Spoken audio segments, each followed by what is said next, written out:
Hi, I'm John Farrell, an estate planning attorney at the Farrell Law Firm in Marietta, Georgia. Today I'm wearing red in honor of Valentine's Day this week. I hope you have someone in your life you can call a Valentine. I want to say thank you to everyone who responded to the last video about putting your bank accounts into your revocable living trust. So we thought we'd create one for a very common type of asset people have, which is a life insurance policy. If you're setting up a revocable living trust, you might be wondering, should I transfer my life insurance policy into my trust? It sounds like a logical step. After all, trusts help avoid probate and protect assets. But the reality, for most people, is not necessary and can even create complications. In this video, I'll break down how to transfer life insurance into a trust step by step, why transferring ownership isn't usually recommended, when naming your trust as a beneficiary actually makes sense, and the best approach for most people to avoid costly mistakes. Stick around to the end and I'll share a real-life example of how mishandling life insurance and estate planning created problems and how you can avoid them. First, let's take a step back and understand how life insurance normally works. When you pass away, the payout, called the death benefit, goes directly to the people you listed as beneficiaries. It does not have to go through probate, meaning your loved ones get the money quickly without court involvement.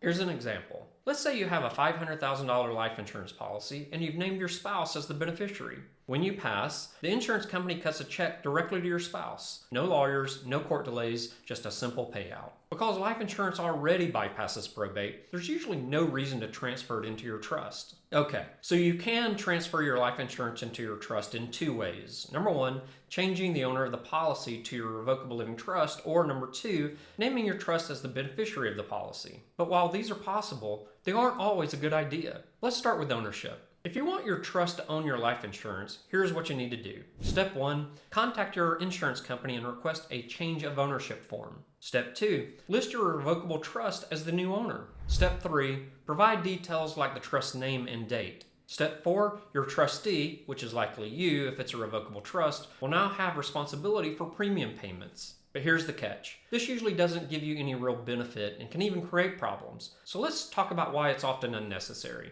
Here's why transferring ownership of your life insurance to a trust isn't the best move. It can complicate things. Your trustee will now have to manage payments instead of you personally. If you become incapacitated, the trust has to step in just to keep the policy active. It won't save you on estate taxes. If your goal is to reduce estate taxes, a revocable living trust won't help because assets inside it are still part of your taxable estates. For large estates, an irrevocable life insurance trust might be a better tool, but that's another topic. Finally, it doesn't avoid probate any better than a beneficiary designation. Remember, life insurance already skips probate, so adding a trust often doesn't change anything. Now, while transferring ownership isn't great, there are times when naming your trust as the beneficiary makes sense. Here are some examples. You have minor children. Insurance companies won't pay directly to a minor, so if your kids are under 18, the money could get tied up in court. A trust ensures funds are managed properly. You want structured payouts. Maybe you don't want your 18-year-old child getting a huge lump sum all at once. A trust can distribute the money over time.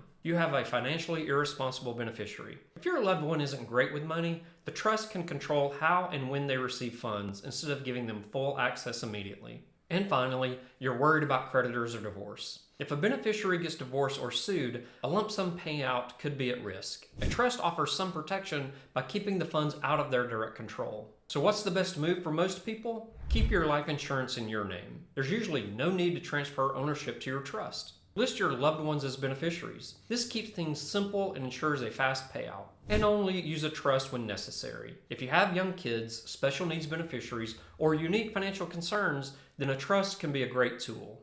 Let me share a quick story about a client who ran into problems because of a misunderstanding. A couple, John and Sarah, set up a trust and thought everything had to go into it, including John's life insurance. So they transferred ownership of his policy to the trust. When John passed, the insurance company required extra paperwork, delaying the payout for months. On top of that, since the trust was the owner, the trustee had to file additional tax paperwork, making things even more complicated. Had they just kept the policy in John's name and listed the trust as the beneficiary instead, the money would have paid out quickly and efficiently. The moral of the story?